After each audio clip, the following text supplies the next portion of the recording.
Hey everyone, Chris Carter here on the Locked On Steelers podcast. Today, we're going to talk about the defensive game plan, why it doesn't need to ultimately change in facing Lamar Jackson, but it certainly has to tighten. That and more here on the Locked On Steelers podcast. Let's get into it.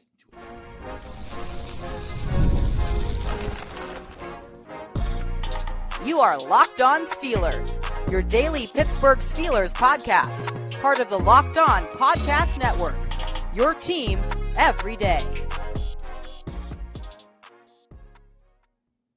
Hello, welcome to the Locked On Steelers podcast. I'm your host, Chris Carter, bringing you your daily dose of all things on the Pittsburgh Steelers. As always, you can find the show on your favorite podcasting apps and on YouTube. Like this video if you enjoy it. Subscribe to this YouTube channel to get all of our daily Monday through Friday episodes, as well as our bonus content. We thank you for making us your first listen every day because we're your team every day. And today's episode is brought to you by FanDuel Sportsbook, the number one sportsbook in America. Right now, you can start the season with a big return on FanDuel. New customers can place a $5 bet, and you'll get started with $200 in bonus bets, guaranteed win or lose with your first $5 bet. Visit FanDuel.com to get started. Okay, Steelers fans, let's get into some Steelers-Ravens matchups points here. And we talked about the offense a lot in yesterday's episode when I talked about the grades. So I wanted to talk about the defense leading off, and we will get to the offense because I do think that they're going to be the unit that has to make the biggest leap in this game for the Steelers to pull off an upset. But the defense does have the plan, I think, to take on Lamar Jackson. They've always had the plan. It's why they've been mostly successful against him. However, some people might look at the last game and think, well, that plan's got to be thrown out the window because the Steelers lost the last one. I don't agree if that is your stance. If you look at the way the Steelers play defense, there were uncharacteristic things that they did in that game. One, they allowed players to run free throughout the defense. Now, that was characteristic to the Eagles game and the Chiefs game, I'd say, but not to how they've played for most this season. If you look even back to the first Ravens game, that didn't happen that often. You look back to the Bengals game, didn't happen that often either. They also were able to control the line of scrimmage for the most part, not give Lamar Jackson a lot of escape lanes, keep him bottled up, and force him to beat them with his arm, throwing downfield to wide receivers and his targets. And in doing that, you put the Ravens in a situation where they become more one-dimensional than they normally have to be. But the Ravens, they've scored 30 points in 4 straight games. Why? Because they've been able to be two-dimensional, because they run the ball well, they throw the ball well. And make no mistake, if you do this doesn't guarantee you a win. Lamar Jackson, in my opinion, has earned the MVP in the NFL this year, and he's a great quarterback. And I've said that for years, even before when he was drafted. But the thing about Lamar Jackson is that if you're going to limit him, you got to be able to make him have to beat you with his playmakers in the passing game, and that's where the Ravens can sort of be slowed down. And in fact, that's how they were slowed down in the first game. What was the difference defensively from between the first game where the Steelers won 18-16 and the second game when the Steelers lost 17-34? Well, obviously, you could point to the interception, the pick six that Russell Wilson threw and the fumble that he had in the red zone. But the other factor is they, one, didn't let Lamar Jackson hit on several big plays that got the game over. Two, they didn't give him wide open targets in the red zone to finish drives. And three, they didn't let Derrick Henry take over the game on the ground. And one thing we noted, if you went back to the grades portion that we did for that game, we talked about how the interior defensive line was beat time after time after time to the point of attack. Cam Heyward, Keanu Benton, Larry Ogunjobi, didn't matter who you were getting pushed back in the middle. That can't happen in this game because if you do that, that slows down the linebackers, guys like Patrick Queen, Peyton Wilson, and Landon Roberts.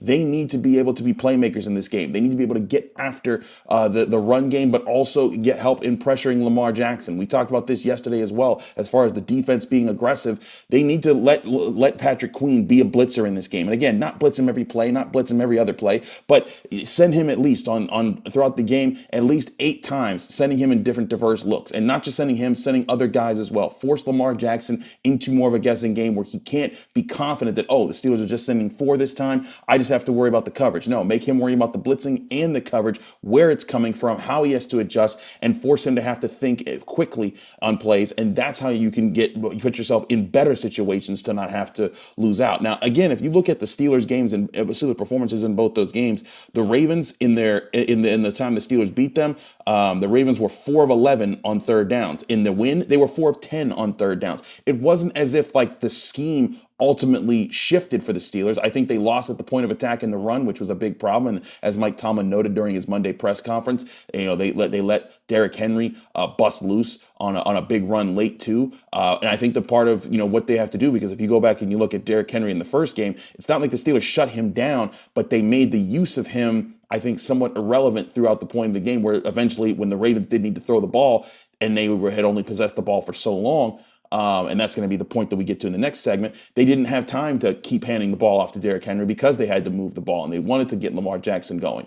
So stopping Derrick Henry, I'm not sure if it's going to be about limiting him to 2 yards per carry or anything like that. I think it's going to be about situationally putting the Ravens consistently in spots where it's 3rd and 8. And it's like, do you want to really run with Derrick Henry here? Because you might get 4 or 5 yards and that might be a good run for your average, but that's not going to get you the first down. I think that's where the Steelers have to win the most in this game. And again, it comes down to committing to taking that run game away so it can't put them in those favorable spots, and then trusting your secondary to be able to win in your secondary. And I know that some people might think, oh, that's not going to work because the secondary hasn't played well for a while. I think they actually did play well against the Bengals. I think they held that team that finished the year as the best passing offense in the NFL. When you hold that team to 19 points despite being outpossessed for about 16 minutes of the game, that's a good sign for what they can do. And I think that passing attack is a lot more dangerous than the Ravens passing attack. Now, I think the Ravens offense is more dangerous than the Bengals offense. Why? Because the Ravens can run the ball a lot better. And I think Lamar Jackson does things differently than Joe Burrow.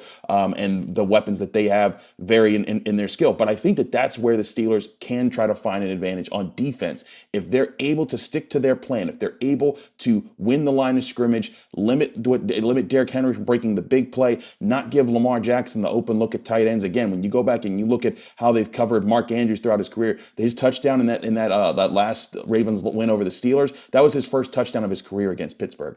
That says a lot about how they've been good at being tight on coverage. And so, my opinion, they don't need to change the defensive game plan. They just need to tighten it. They need to put themselves in position consistently to challenge Lamar Jackson, force tight windows, passing further down the field, and not let the Ravens get those easy 4, 5, 6 yards gains that set up 2nd and 5, 2nd and 4, and then 3rd and 3 or 3rd and 2. Because then you put yourself in spots where the Ravens can be very comfortable and play any kind of ball and play the balanced kind of football that's really built the resume that got them the division. And I think that's what the Steelers, if they can get to doing that, they'll put themselves in a spot to win this game. But again, it's going to take a team effort. It's not just going to be about the defense. It's also going to be about the offense. It's going to be about Russell Wilson playing well, this offensive line playing better, and this team playing balanced football and also possessing the football. And I know that somebody think, well, possessing the football, you want them to just run all the time. That's not what I'm talking about. And I want to talk about that next here. We'll do so on the Locked On Steelers podcast. Chris Carter here. Stick with us.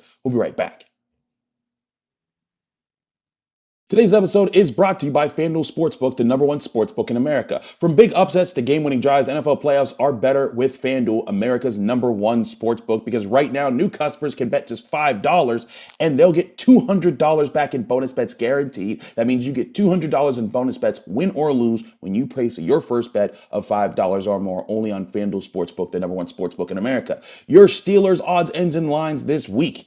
Your Steelers are 9.5-point road underdogs against the Ravens. The Ravens money line set at -560. The Steelers money line set at +420. So if you're a big believer in Pittsburgh winning this game, this is your chance to make big money on those bets, with the over-under set at 43.5 points, looking like a low-scoring game. That could be something that favors the Steelers if they do their job, but make sure to bet on it if you're confident about it at FanDuel Sportsbook, the #1 sportsbook in America. And remember, your first bet on FanDuel Sportsbook can be going to FanDuel.com to join. When you get there, your first bet of $5 or more will get you $200 in bonus bets, win or lose. You don't need to win your bet anymore. Visit FanDuel.com. Make everyone more with FanDuel, an official sportsbook partner of the NFL.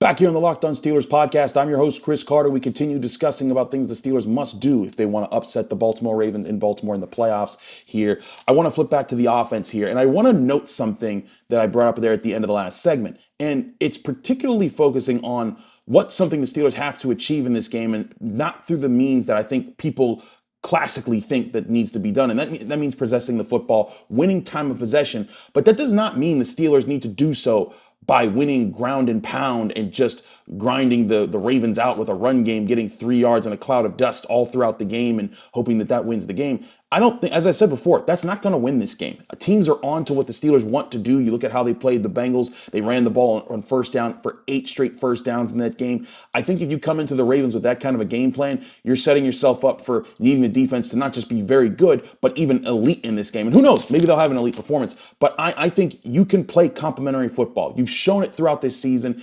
and you need to be able to show it if you're going to be a good team and win a playoff game this year. I think that when you look at how the Steelers played in these 2 games, the biggest difference that you saw offensively was the turnovers that hurt them in the second game.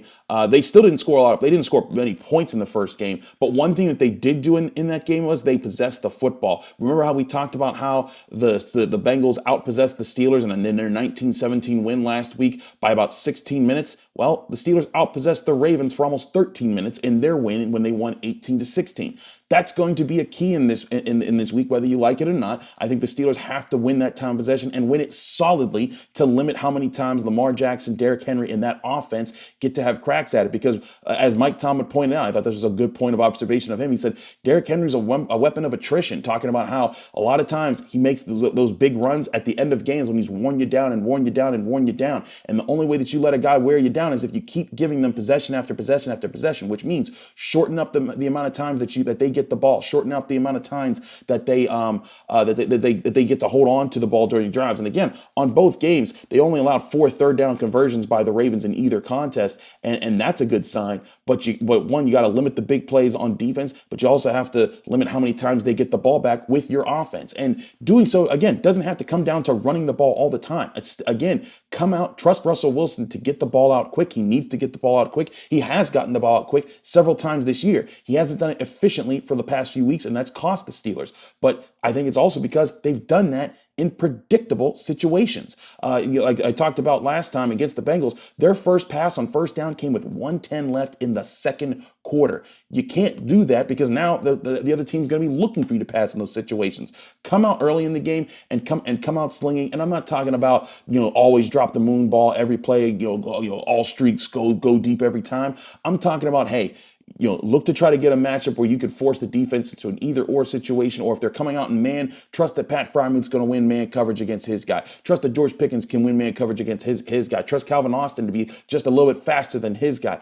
Do those types of things. And then also, don't forget to check down to your running backs, because I think that's something that the Steelers haven't done enough of in their passing game. But again, you have to back people off with hitting your primary targets downfield a little bit to force defenses to honor that more, and that opens up not just the run game, but the check down game to those running backs. Najee Harris and Jaylen Warren need to be a dual part of this playing game, a game plan, not just running the ball, but also catching the ball. And that's the tricky thing about this balance here is when I'm talking about not running the ball on first down every time, I'm not talking about never running the ball on first down. I'm not talking about ignoring the run altogether. I'm saying, hey, throw the ball at an efficient clip, be able to move the ball on your early downs to set up those second and shorts, and then you can be the team that forces the Ravens defense to be in guessing games on 2nd and 5 or 3rd and 2. And then you can say, okay, we're coming at you with the run game. Oh no, it's play action. Here's Pat Frymuth, or here's a quick pass over there.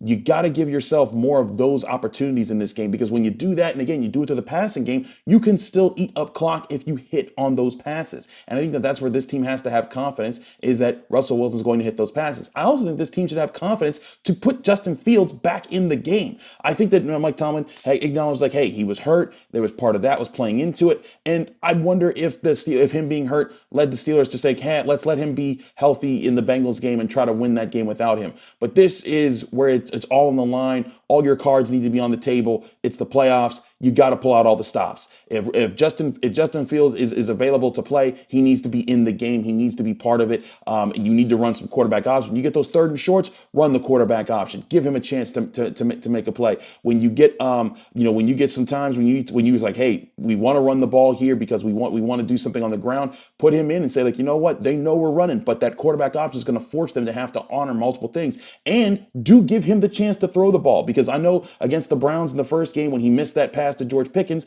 there was disappointment there. But I think that he can hit those passes. We've seen him hit those passes throughout early in the season. I still think that Justin Fields needs to work on seeing the field better, but guess what? So does Russell Wilson now, because the one thing he was doing really well for the past 2 months, or for the first 2 months of his play, was seeing the field, taking what defenses were giving him. In the last 3 games or so, he hasn't done that. And I think that that's where he has to get back to it. So if you want to have confidence in him to turn around that way, I think this is where you need to have confidence that Justin Fields can turn around in a similar way. And granted, smaller sample size for Justin Fields, but give him that chance. And I think that's where this offense can do a lot of really good things this week if they're able to hit on their cylinders, getting the ball out quick, using the run game situationally to win, catch them in the alignments that you want. I think one thing that we've seen, the right side of the offensive line for the Steelers has outperformed the left side. Broderick Jones, Mason McCormick, who does look like he, despite a broken hand, he's confident or he's hopeful that he'll be able to play in this game. In Zach Frazier, you trusting those 3 with your run game, I think can yield better results in this game.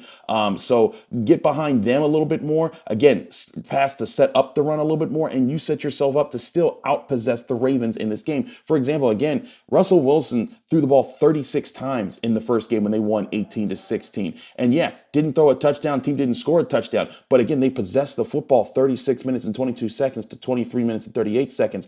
That's still, they passed the ball more than they ran the ball with their running backs. But at the same time, that didn't preclude them from being able to run out clock, to possess the football, to hold on to the ball longer, and to give their defense rest so that they can be fresh throughout the game. And in all of this, also, you have to avoid the turnovers. You have to avoid the big mistakes there because, again, that's what killed you in the last game. You take away Russell Wilson's pick six and his fumble, it's more of a contest. And again, that's something that for most of the season, he had been very good at limiting. And he has to be able to do that. And I think that you also have to trust him to be able to do that, just like you're trusting your receivers to go out and make plays. You know, I know that George Pickens, we gave him a bus ticket for how poorly he played in the game and how he had 3 drops.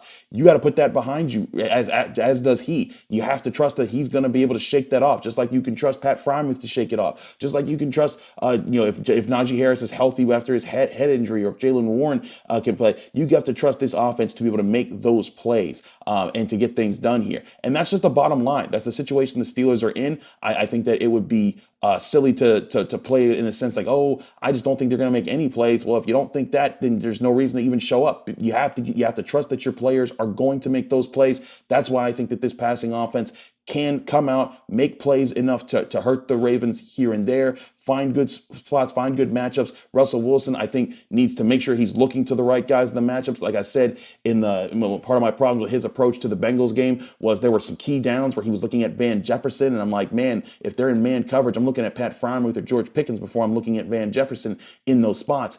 That's where the Steelers have to be better there. And if Russell Wilson can do that, I think that goes a lot to helping the offense. And we've talked a lot about Russell Wilson. We've talked about this defensive game plan and Cam Heyward and how they need to approach it. But I think another aspect that has to come through for the Steelers in this game is that their young players have to step up. I'll talk about who specifically are the biggest guys that have to step up in their roles in this game if the Steelers hope to win. That all that and more here next on the Locked On Steelers podcast. I'm your host, Chris Carter. Stick with us. We'll be right back.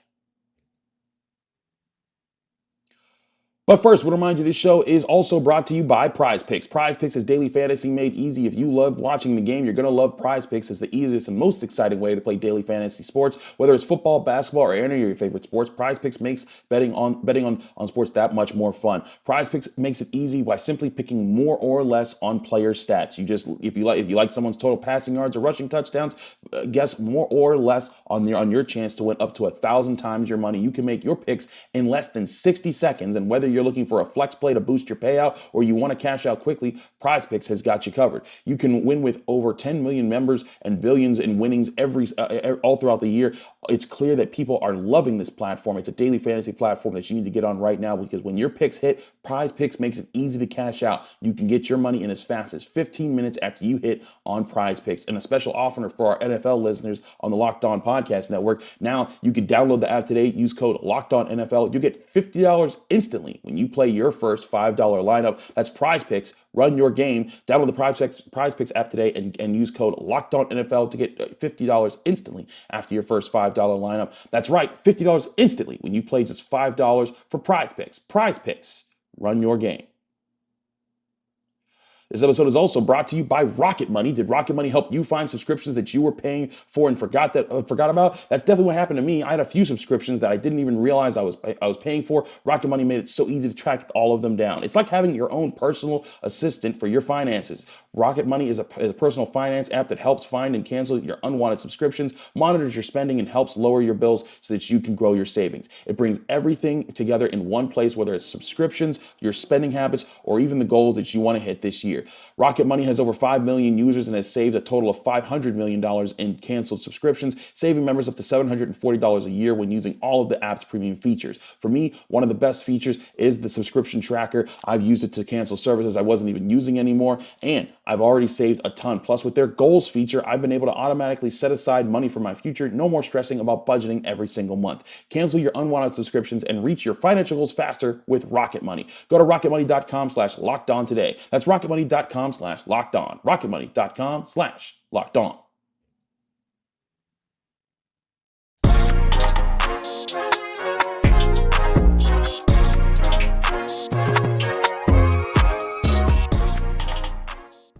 Back here on the Locked On Steelers podcast, I'm your host, Chris Carter. We're finishing out today's show now. I want to also point this out. I forgot to say it at the top of the show. Obviously, I'm not in my home environment. I'm on the road this week. The Pitt Panthers are playing Duke basketball in Duke, and so I'm here in Durham, North Carolina at my Airbnb, getting ready to go cover that game on Tuesday night. So excuse me as I'm recording this, not from my normal setting. It's also why I haven't been in the locker room or at Mike Tomlin's press conferences. So pardon our dust as we work through that on the road here and try to still bring you our daily show here on the Locked On Steelers podcast. But as I talked about in the last segment, I think a big part of this game is going to require young players stepping up for this Steelers team across the board, not just offense, not just defense, everywhere. And I think there's some guys that are key elements to stepping up in this game who could be difference makers. And the first I'll start with are the pair of guys, Joey Porter Jr. and also Corey Trice. It's clear that Corey Trice was a bigger part of the Steelers' game plan last week. And as I said, I only gave him a skull because he did get hit up for a lot of yards in that game. But against Jamar Chase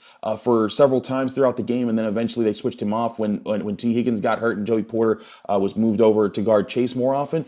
I thought Corey Trice hung in there. And that was against two of when T. Higgins was healthy, and he was healthy for most of the game. The Steelers were able to limit those guys to not taking over the game. Again, they held what was one of the best scoring offenses in the NFL to just 19 points. So if the Steelers cornerbacks can do that, now it is said that Dante Jackson's been dealing with a nagging back injury. He's been up and down with it for the past month and a half, I think, and it's been rough on him for that. He said he's going to try to play this week, but you need to have both young guys prepared for in case he can't play. And when I'm saying prepared, I'm not saying that they need to come out and they need to both have 2 interceptions in this game, but they have to be sticky in coverage. They have to avoid the penalties. They have to avoid the big plays that give up the big. They have to blanket these guys. I'm not sure if Zay Flowers is going to be healthy for this game. He suffered an injury in the last contest, and the Ravens, are questioning whether or not their Pro Bowl receiver is going to be available. But if he does play, Joey Porter Jr. has to lock him down. In the first game, he did. Whenever Zay Flowers was locked up with Joey Porter Jr. in the first game, he didn't get any yards, and I think that's got to be a big part of this game. Corey Trice has to be ready for Rashad Bateman if Zay Flowers can go, and if Zay Flowers can't go, Bateman needs to be the guy that Joey Porter Jr. covers. Corey Trice needs to be ready to take on his job, and across the board, you have to trust that your safeties can take on Mark Andrews and Isaiah Likely, 2 big parts of this offense. I think that's the other part that Lamar Jackson does well. He doesn't just rely on one guy. It's not just Zay Flowers. It's not just Rashad Bateman. It's not just Mark Andrews, and it's not just Isaiah Likely, because it's also not just them. It's Derrick Henry and Lamar Jackson's legs. Again, that's why this game is going to be so important for the Steelers' coverage to play so well, because the Steelers' defense is going to have to be fully committed to making sure the run game doesn't work, plugging up Derrick Henry, plugging up Lamar Jackson's run lanes. And so it's going to require trust on their secondary, young and old, to be able to get the job done, take those things away, and make it harder on them. So 2 young players that have to step up on the defensive side of the ball are Joey Porter Jr. and Corey Trice. I do think Corey Trice, even if Dante Jackson is healthy enough in this game, he'll be called into duty in this game in different coverage spots, and that's something the Steelers could really use from him. I also think up front, they need Keanu Benton to be a force in this game. He made one of the biggest plays in the Bengals game on last Saturday when he sacked Joe Burrow late in the game. They're going to need him to be a consistent force in the middle part of the line. It doesn't mean getting 2 sacks against Lamar Jackson, but make sure that you're not the guy that's being double teamed and pushed off the ball. I broke it down in film for the Pittsburgh Post-Gazette, post-gazette.com after that Ravens loss. The interior defensive offensive line got bullied. They were not able to control the line of scrimmage. That included Cam Heyward. But that means, part of what happens in those situations, you have to be ready for when the double teams are coming. When the double teams come, you got to be able to take them on, make sure, hold up your spot and make sure that double team can't turn into one of those guys chipping off and getting to your linebackers. You hold the spot down, you force it to be a place that's not actually a hole for Derrick Henry, and he has to choose somewhere else, because oftentimes when teams are planning to get that double team in that chip, they're planning to move you out of your spot. Cam Heyward, one of the things he does that's so well in his career, he takes on double teams very well. He holds them up. He keeps them from turning into plays that chip into getting to his backers, and he protects his guys. I think that's a big asset that's worked in his favor for his career. Keanu Benton could learn a lot from him. I think that's going to be another big feature for this Steelers team to get out of him, is if he can help in the middle part of the defense and limit that. That's going to allow Patrick Queen, Peyton Wilson, Landon Roberts to see the play. Also Deshaun Elliott, because I think they'll use him a lot in the box this week, especially with the way that the Ravens like to use their tight ends. He will play a big factor. Another big factor as far as young guys, we flip to the offensive side of the ball. They need Broderick Jones, Mason McCormick, and Zach Frazier to come up in this game big. Don't allow the Ravens to get the pressure that they did in both of these contests. Give Russell Wilson a bit more time. And that also means Dan Morin and Isaiah Samuela have to be in there. But as far as young guys, those three guys need to be stronger in this game. I think that they've done a better job the last 2 weeks when you look at them on tape, both in pass protection, but also in the run game when they do call upon the run game. Because again, I'm not saying the Steelers shouldn't run the ball. I'm saying they should run the ball in more opportunistic situations where they maybe have set past successfully